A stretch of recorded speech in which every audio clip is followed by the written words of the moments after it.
You want to buy a new family car and you've got a bit of money to spend, which probably means that you want a posh badge as well. That also means that your budget's probably around £28,000 or no more than £400 a month.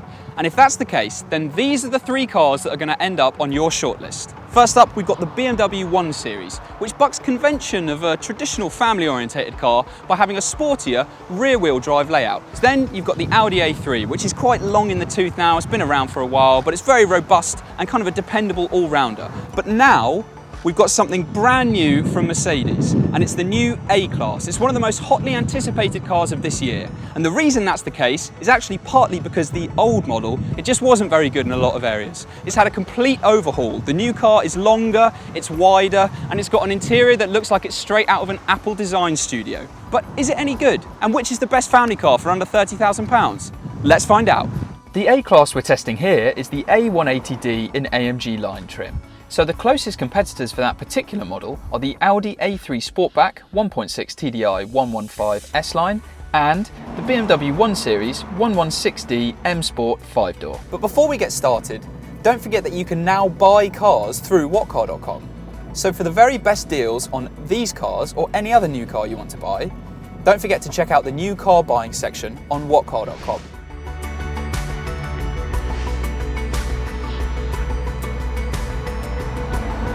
Now, this is a test of small and efficient diesel engines, so it won't surprise you to hear that actually none of them offer particularly exhilarating acceleration. But thanks to a good old slug of mid-range turbo shove, they're all effective commuting tools.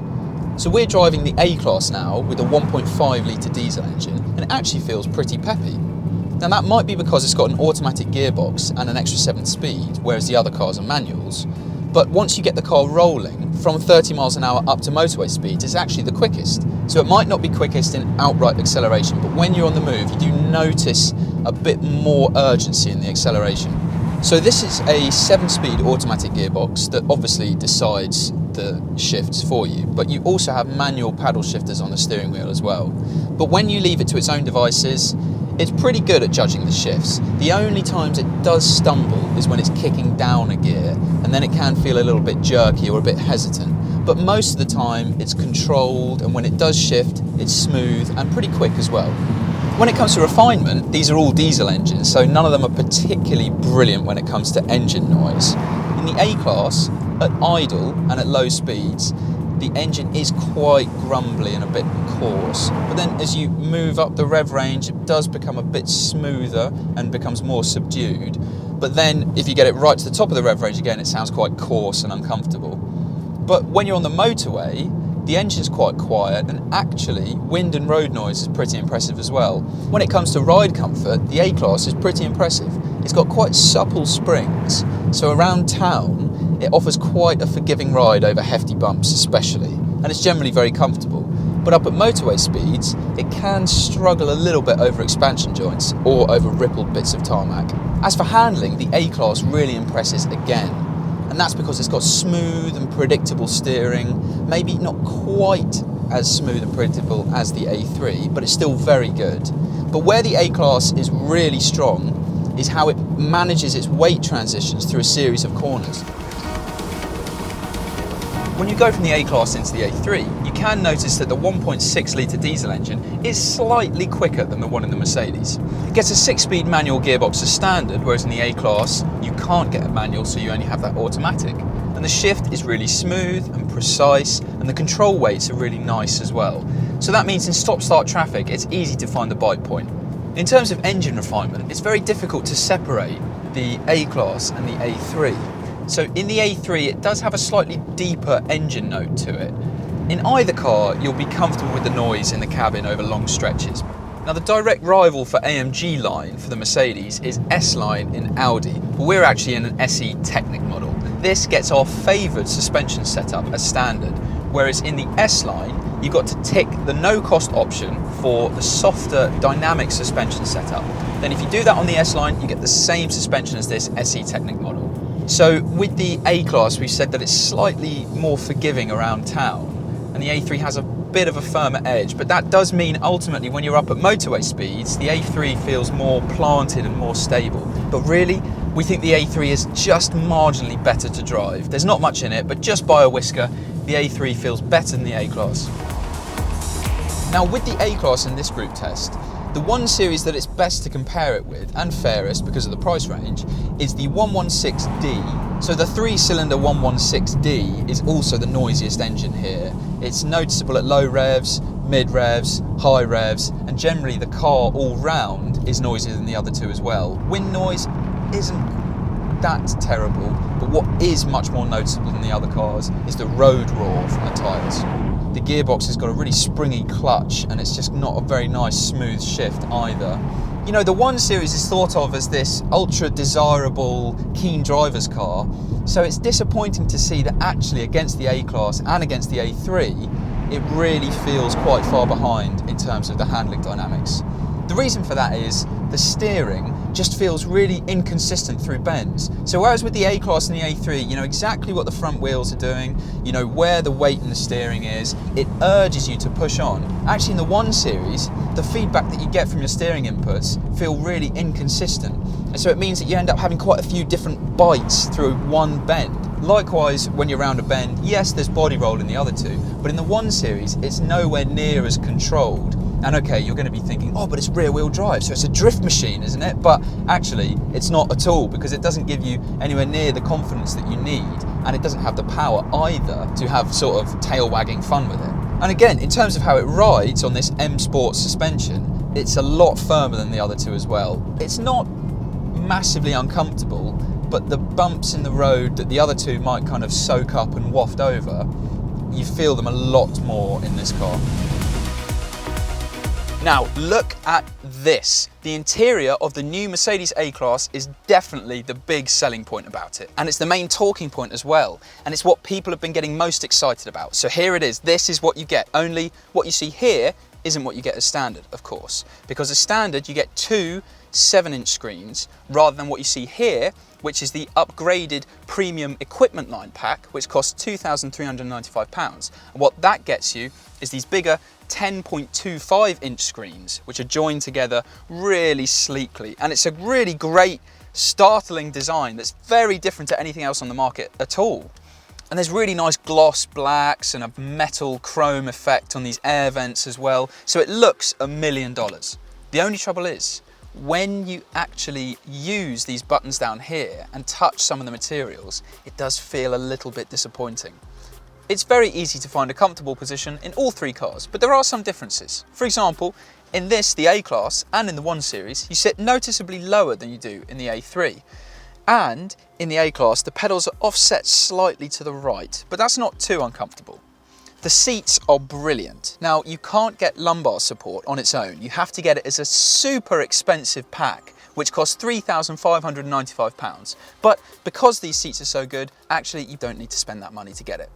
The interior gets a pretty logical layout, and because Mercedes' new infotainment system is touchscreen and controllable through this trackpad, it makes it really easy to use on the move. And what's really excellent is the driver display is kind of like Audi's virtual cockpit, and you can configure it by using these kind of difficult to use buttons on the steering wheel here.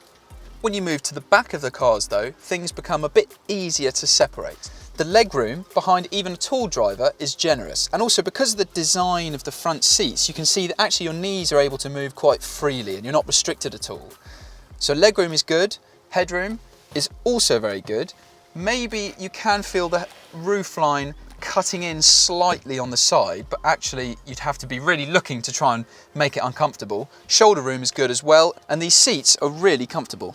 Now, you can't get an adjustable boot floor on the A-Class, but that's not such a shame because it's a good size as it is. The only thing is there's a bit of a lip to negotiate at the front here, but that shouldn't be too difficult. Really, it's a good size for a family car, and you'll certainly be able to fit enough luggage in for family holidays. All three cars as well get 60/40 split folding rear seats as standard. In the A3, the alignment of the steering wheel, pedals and seat is absolutely spot on. And visibility is great as well. It's the best of the three in fact, and that's because the rear quarter window is opened up wider than it is on the others, and that just gives you a new line of sight, which is really useful to have. Audi's MMI infotainment system is good. Actually, this is older than their latest stuff now, but we actually prefer it to the new stuff because you've got this rotary dial to control it. And it's very easy to use on the move along with the shortcut buttons. What we'd recommend you do is that you add the technology pack for £1,395 in your A3, because that gets you the excellent virtual cockpit. And what that does is it transforms your driver display into a fully configurable and interactive display that shows you things like sat-nav, media and phone. Another good thing is that from the driver's seat, all the buttons and dials are within easy reach. And when you do use them, you realise that you don't have the dashboard moving in and out as well. It's brilliant quality and you will not find anything better in this class. Legroom in the back of the A3 for passengers is fractionally more than the A-Class, but that is only if you slot your knees into these moulded channels in the back of the front seat. And the A-Class just feels a bit airier. So actually, if you were going to travel a long distance in the back, you'd be more comfortable in the back of the A-Class. However, if you wanted 3 adults in the back, then because of the A3's flatter edged cushions, then 3 abreast here would be more comfortable because it generates some more shoulder room. The A3 is the only car that gets the option of a height adjustable boot floor. If you do have a height adjustable boot floor, then at its highest setting, it creates a really handy extra storage compartment underneath, and at its lowest setting, this has the tallest boot of the 3. So after the excitement of the A-Class's interior and the robustness of the A3's interior, where does the BMW's interior fit? Well, in truth, not really anywhere. It's not really exciting to look at, and it's certainly not as well built as the A3's interior either. In fact, some of the movement in the panels is similar to the A-Class. So unfortunately, this 1 Series again, like it was on the road, just feels a bit off the pace in the competition. The good thing is though, iDrive remains one of our favourite infotainment systems, and that's what you get in the 1 Series. So that is a real plus for the interior. And it's easy to use on the move with a helpful rotary dial, and all the other buttons fall easily to hand when you're driving as well. In terms of driving positions, like we mentioned before, the 1 Series, like the A-Class, is noticeably lower than the A3, although, like in the A-Class again, the pedals are slightly offset to the right. None of the cars get adjustable lumbar support as standard. If you want it in the 1 Series, it's £195 extra, and if you want it in the A3, it's £250. We'd recommend ticking the option on both. Visibility's pretty decent. It does feel like quite a narrow aperture to be looking out of from the 1 Series, but unfortunately, you've got to pay extra for a reversing camera and for parking sensors. But in the back, again, bad news for the 1 Series, it's where it does lag behind the other 2. So it's actually got the stingiest knee room of all the cars here, especially when you're sat behind a tall driver, obviously, but there's just not much wiggle room available like you get in the other cars. With headroom, it's very similar to the other cars, but again, we'd say slightly worse. And ultimately, if you were going to carry adults for long journeys in the back, they're going to be more comfortable in the other 2 cars. So when it comes to boot space, well, the other 2 cars impressed, and yes, you guessed it. Unfortunately for the 1 Series, it disappoints again in another area. So in the A-Class, you can fit 6 carry-on suitcases. In the A3, you can fit 6 as well, but in the 1 Series, you can only get 5. So unfortunately, it's the least practical car here. Let's crunch some finance figures now. If you haggle a bit, you can knock around £2,000 off the list price of all 3, but that still leaves the A-Class putting the biggest initial dent in your wallet. That's not the end of the story though. Weigh up the other financial factors involved like servicing, insurance, fuel and resale values, and the 1 Series is the priciest over 3 years by £374 over the A3 and £924 over the A-Class. That turnaround is mainly due to the fact that the A-Class holds its value better. Mind you, because both Audi and BMW are offering substantial deposit contributions with PCP finance deals, the A-Class will cost you a lot more if you buy that way. £90 per month over the 1 Series and £64 over the A3. But if you're looking at a 3-year lease, the A-Class is cheapest and the 1 Series priciest, although the gap between them is relatively small. The A-Class will cost you the most to run as a company car, but the extra outlay for a 40% taxpayer over 3 years is just £661 in comparison with the 1 Series and £721 over the A3. Whichever car you choose, you'll probably want to delve into the options list. You get the basics as standard, including electric windows plus a few niceties such as climate control and LED headlights, but that's about it. In the A3 and 1 Series, you can pretty much add the bits you want individually. In the A-Class, most of the things you'll want are available only as part of pricey bundles. That's fine if you happen to want everything that particular package includes, but it works out jolly expensive if not.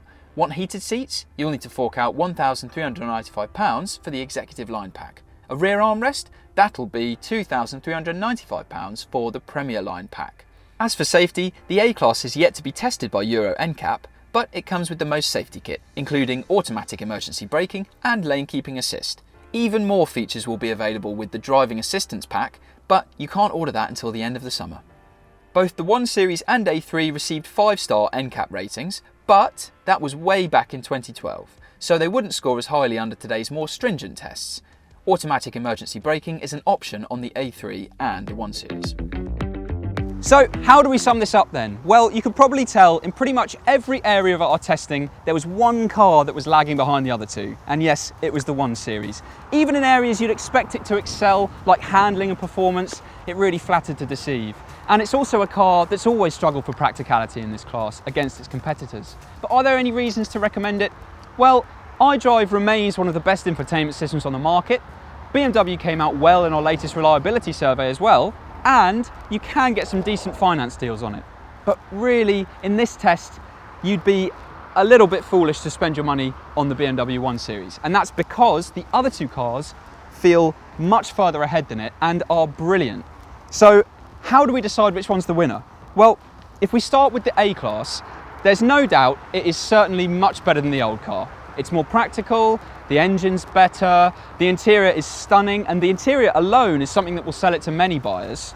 But compared to the A3 seems to just have a slight edge over it in enough areas. So, because it's just slightly ahead, and we have to pick a winner out of the three, our money would go on the A3 in this test. But if you bought either of these two cars, then your money is well spent. And if you want the very best deals on all the latest cars, then head to the new What Car New Car Buying section on our website. And don't forget to subscribe to our YouTube channel for all the latest car news, reviews and videos.